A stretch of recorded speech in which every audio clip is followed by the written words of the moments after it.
प्यारे साथियों को नमस्कार। कैसे हैं आप सभी? आशा करता हूं आप सभी स्वस्थ मस्त जबरदस्त होंगे। एक बहुत महत्वपूर्ण टॉपिक आज हम डिस्कस करेंगे। इसरो के सभी मिशन, इसरो के इतिहास से लेकर अब तक के प्यारे बच्चों सभी मिशन, सभी सैटेलाइट, सब कुछ जानेंगे कि कौन सी चीज इंपॉर्टेंट है।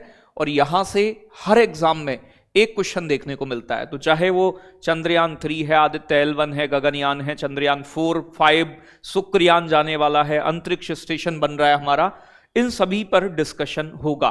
ठीक है, बहुत इंपॉर्टेंट वीडियो है आपके लिए, बहुत मेहनत से एक क्लास तैयार होती है। तो प्यारे बच्चों अगर मैं बात करूं इसको, प्यारे बच्चों इनको स्पेयर के नाम से 1962 में विक्रम साराभाई और पंडित नेहरू ने इनको स्पार, प्यारे बच्चों Indian national committee for space research की स्थापना की थी। ये इसरो की नींव रखी गई यहां पर। ठीक है भाई, तो इनको स्पार, इसरो की शुरुआत यहां से मानी जाती है, लेकिन ऑफिशियली इसका नाम इसरो जो रखा जाता है वो 1969 में रखा जाता है।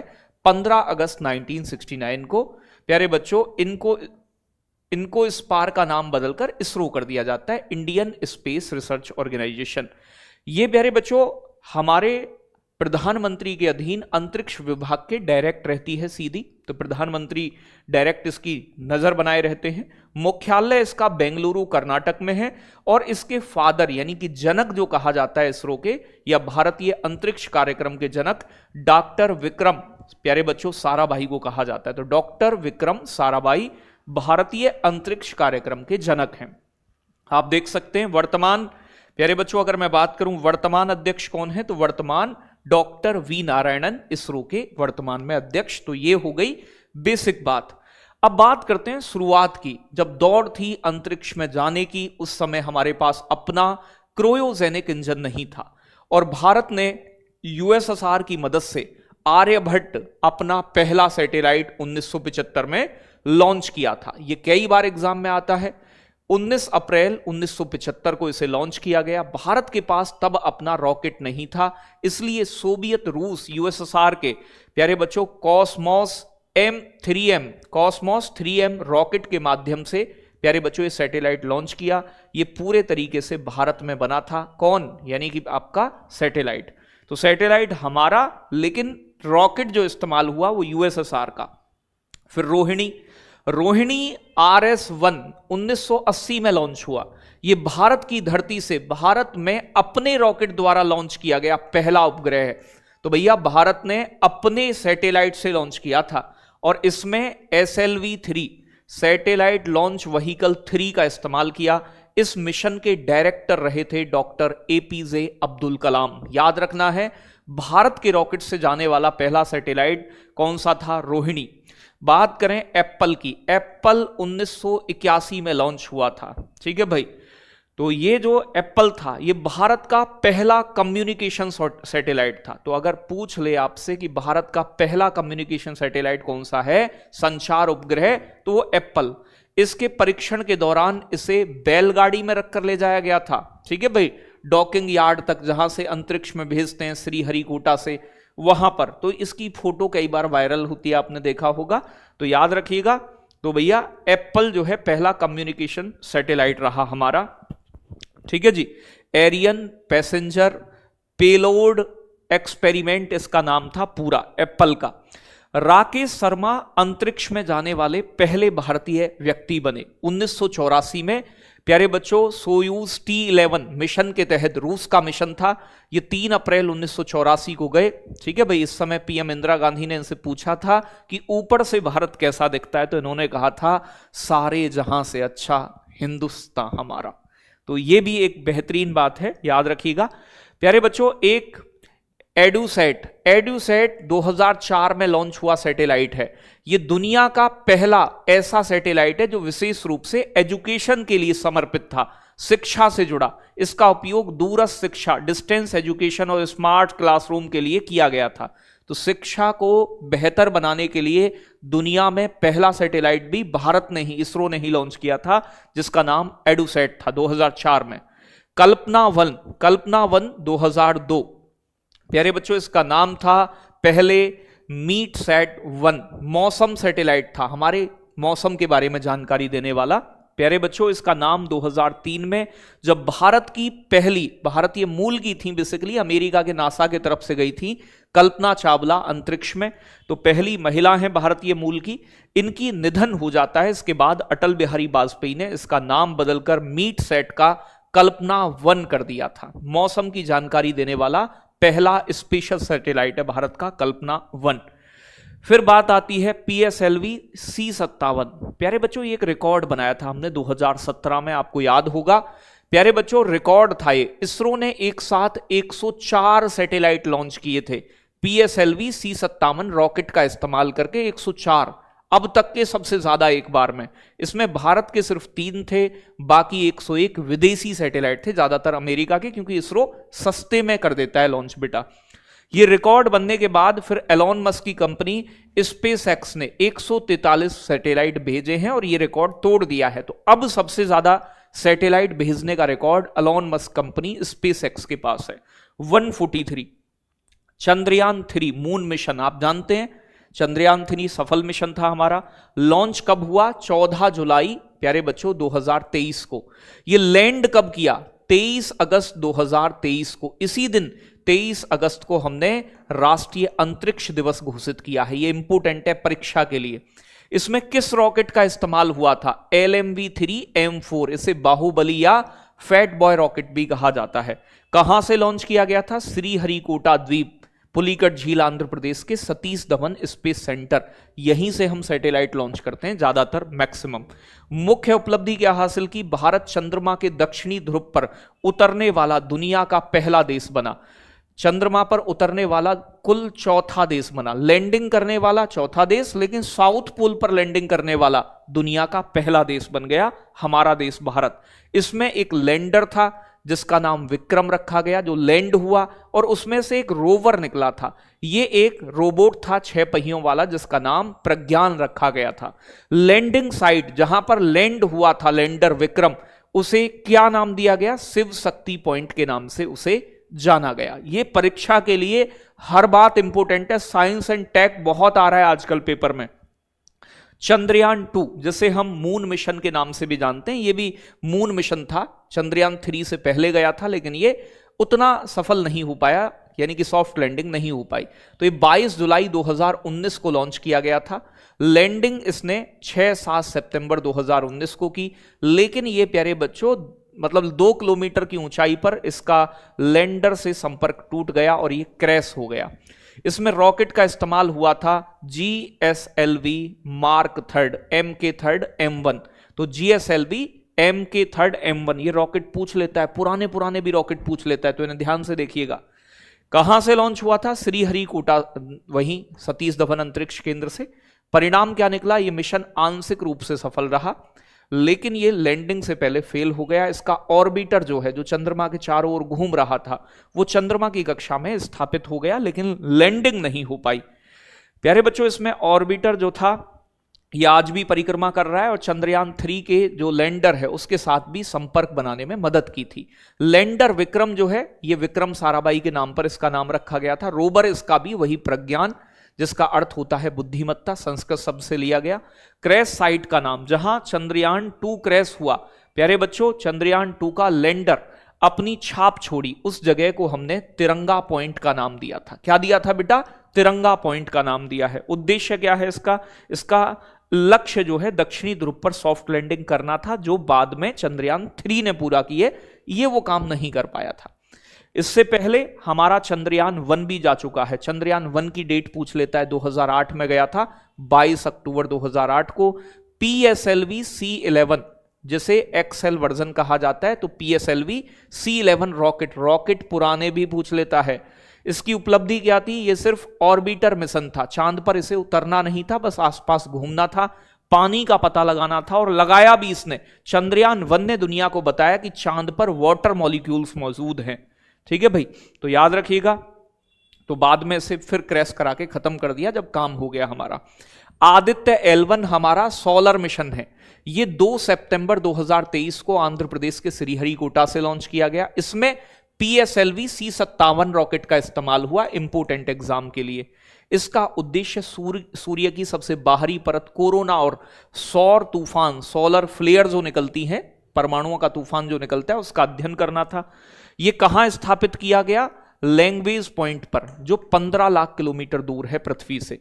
यह L1 वह बिंदु है जहां सूर्य और पृथ्वी का गुरुत्वाकर्षण, ग्रेविटी बैलेंस होता है, जहां ईंधन कम लगता है और उपग्रह बिना किसी रुकावट के 24x7 सूर्य को आराम से देख सकता है। वहां पर L1 पॉइंट पर इसे लगाया गया, सूर्य का अध्ययन करने के लिए गया। और कार्नेल, एक प्यारे बच्चों, सोलर फ्लेयर की इसने तस्वीर भी भेजी। मंगलयान मिशन MOM, जिसे मार्स ऑर्बिटर मिशन कहा जाता है, 5 नवंबर 2013 को आंध्र प्रदेश के श्रीहरिकोटा से PSLV C25 रॉकेट से इसे लॉन्च किया गया था। रॉकेट बहुत इंपॉर्टेंट है, पुराने वाले और डेट पूछ लेता है। समय रेखा, ये 24 सितंबर 2014 को मंगल की कक्षा में पहुंचा था। उपलब्धि, भारत अपने पहले ही प्रयास में मंगल पर पहुंचने वाला विश्व का पहला देश बना था। लागत इसमें केवल 450 करोड़ रुपए की आई थी, जो हॉलीवुड की फिल्म उस समय की ग्रेविटी से भी सस्ता था। भारत का इसरो करता तो है काम, लेकिन सस्ता और अच्छा करता है, सबसे बड़ी बात है। इसका मुख्य लक्ष्य मंगल की सतह पर वहां की विशेषताओं को, वहां के वातावरण और वहां की मीथेन गैस के बारे में खोज करना था। 2000 रुपए के जो नोट था ना हमारा, बंद हो गया है प्रचलन के बाहर। इस पर मंगलयान की ही तस्वीर छपी थी हमारी कि हम मंगल तक भी जा चुके हैं। गगनयान मिशन, मानव अंतरिक्ष मिशन उड़ान। गगनयान अब जाएगा, यह आगामी मिशन है, ये तो महत्वपूर्ण मिशन पढ़ ली हमने। तो भारत का सबसे महत्वाकांक्षी मिशन, जिसमें इंसानों को अंतरिक्ष में भेजा जाएगा। प्यारे बच्चों, 3 अंतरिक्ष यात्रियों को 3 दिन के लिए लो अर्थ ऑर्बिट में 400 किलोमीटर की ऊंचाई पर भेजा और सुरक्षित वापस लाना इसका उद्देश्य है। ताजा अपडेट क्या कह रहे हैं?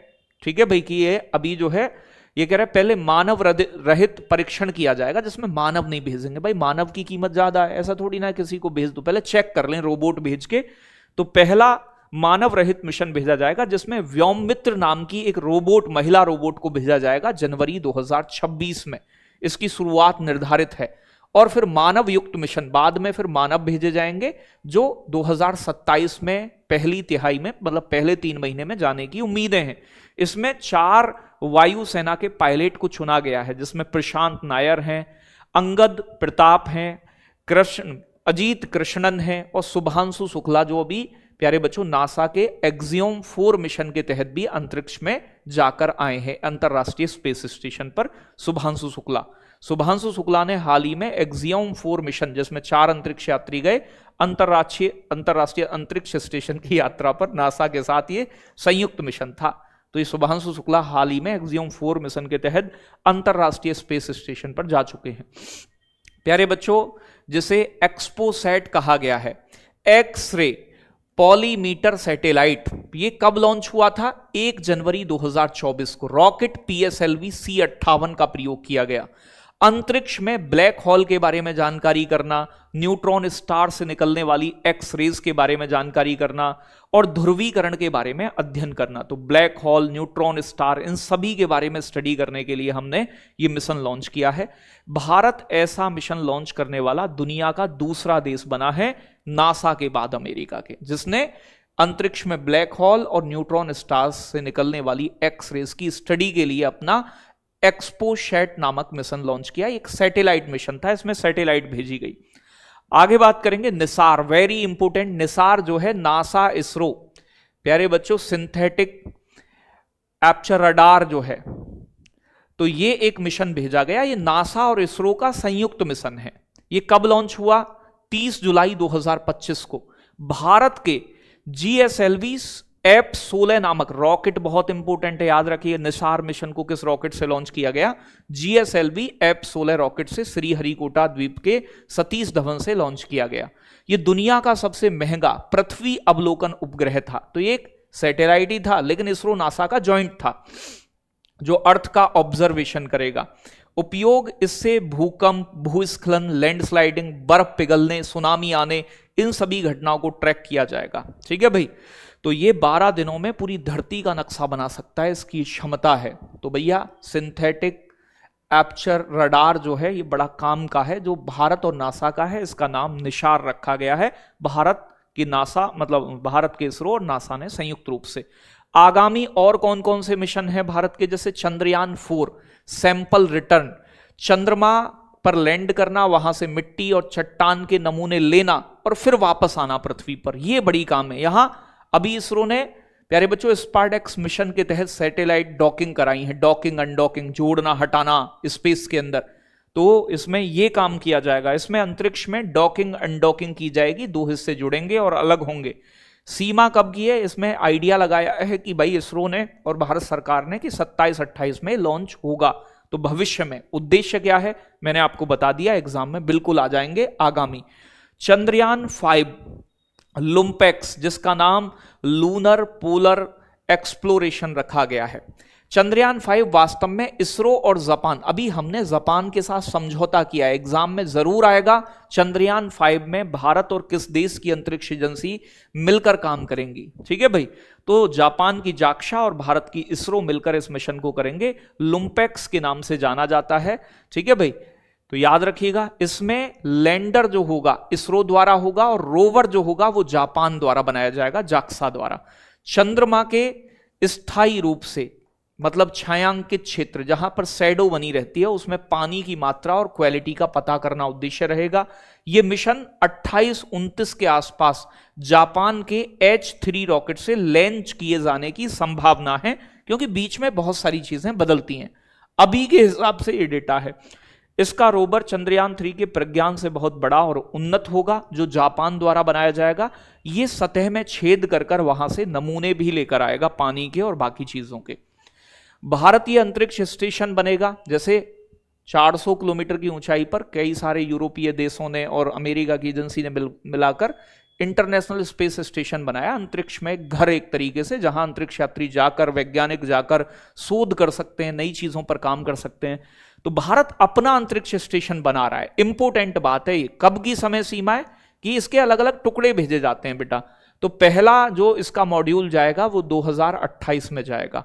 पूर्ण रूप से कब तक तैयार कर लेंगे हम इन्हें, इसमें कुल 5 मॉड्यूल होंगे, एक एक करके भेजेंगे हम। जैसे एक मॉड्यूल गया, एक हिस्सा, मॉड्यूल मतलब हिस्से अलग अलग, 1 कमरा, 2 कमरा, 3 कमरा, इस तरीके से जुड़ जाएगा। और ये 2035 तक, ये इंपोर्टेंट है, कब तक तैयार होने की उम्मीद है, 2035 तक का लक्ष्य रखा है। ये पृथ्वी से लगभग 400 से 450 किलोमीटर की ऊंचाई पर पृथ्वी की लोअर अर्थ ऑर्बिट में LEO में स्थापित किया जाएगा।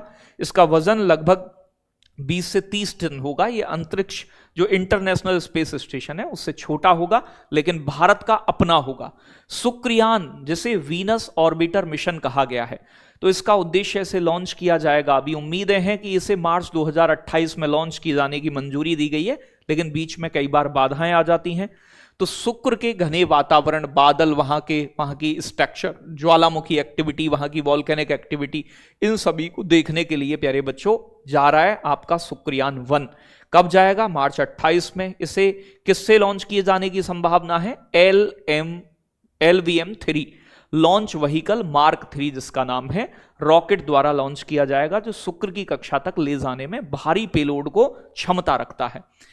प्यारे बच्चों, आपका नेक्स्ट जनरेशन लॉन्च व्हीकल, प्यारे बच्चों अगर मैं बात करूं NGLV, सूर्य प्रोजेक्ट नाम दिया गया है, प्रोजेक्ट सूर्य से, मतलब देखो है क्या, जो स्पेस एक्स है ना, एलोन मस्क की कंपनी, वो ऐसे सैटेलाइट मतलब ऐसे रॉकेट बनाती है कि उसे कई बार यूज किया जा सकता है। जैसे आप अपनी पेन की रिफिल को कई बार यूज कर सकते हैं इंक भर के, उस तरीके का।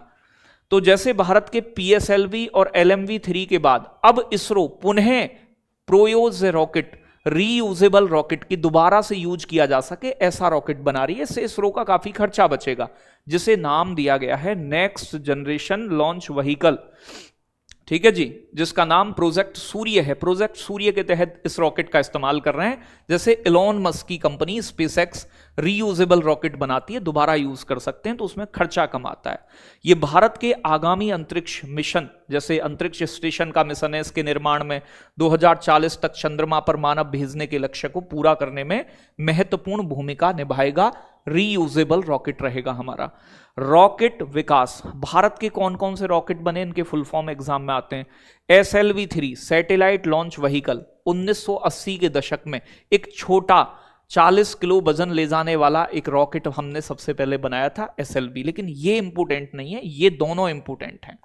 परीक्षा में इनका पूरा नाम भी पूछा जाता है PSLV का पूरा नाम क्या है, तो इसे पोलर सैटेलाइट लॉन्च व्हीकल। देखो ये है सैटेलाइट लॉन्च व्हीकल, ये P4 पोलर 1990 के दशक में आया, सबसे सफल रहा।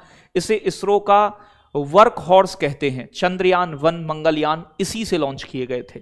प्यारे बच्चों GSLV जियो सिंक्रोनस नाम है, जी का याद रखना है, पेपर में बहुत आता है। जियो सिंक्रोनस सैटेलाइट लॉन्च व्हीकल, ये भारी सैटेलाइट को लॉन्च करने वाला, इसमें क्रायोजेनिक इंजन का इस्तेमाल होता है, तो आज के समय में सबसे खतरनाक यही है। और उसके बाद जो बना है LMV-3, इसे लॉन्च व्हीकल मार्क 3 नाम दिया गया, जिससे चंद्रयान 3 भेजा गया था और गगनयान जाएगा। ये सबसे नया और सबसे उन्नत किस्म का रॉकेट है हमारे इसरो का। तो ये 3 रॉकेट, इनके दोनों के फुल फॉर्म, और ये तीसरा वाला, ये सबसे लेटेस्ट और सबसे खतरनाक रॉकेट है इसरो का। एक और नई बात, अभी ये लेटेस्ट है, भारतीय जमीन से अब तक का सबसे भारी सैटेलाइट लॉन्च किया गया है 2 नवंबर 2025 को। ये एक कम्युनिकेशन सैटेलाइट है जिसका नाम है CMS-03, जिसे प्यारे बच्चों GSAT-7R नाम भी दिया गया है, तो ये इसी के नाम है दोनों। ये उपग्रह लॉन्च किया गया है जिसका वजन 4410 किलोग्राम है। ये भारत का धरती श्रीहरिकोटा और भारतीय रॉकेट LMV-3 द्वारा लॉन्च किया गया अब तक का सबसे भारी सैटेलाइट है। एग्जाम के लिए इंपॉर्टेंट था, इसीलिए मैंने बता दिया। उम्मीद है वीडियो बहुत अच्छी लगी होगी, कमेंट में जरूर बताएं। आज प्रश्न नहीं लाया हूं क्योंकि वीडियो बड़ी थी। ये वीडियो आपके एग्जाम में जरूर बहुत मदद करेगी और यहां से प्रश्न आपको देखने को मिलेगा। धन्यवाद साथियों।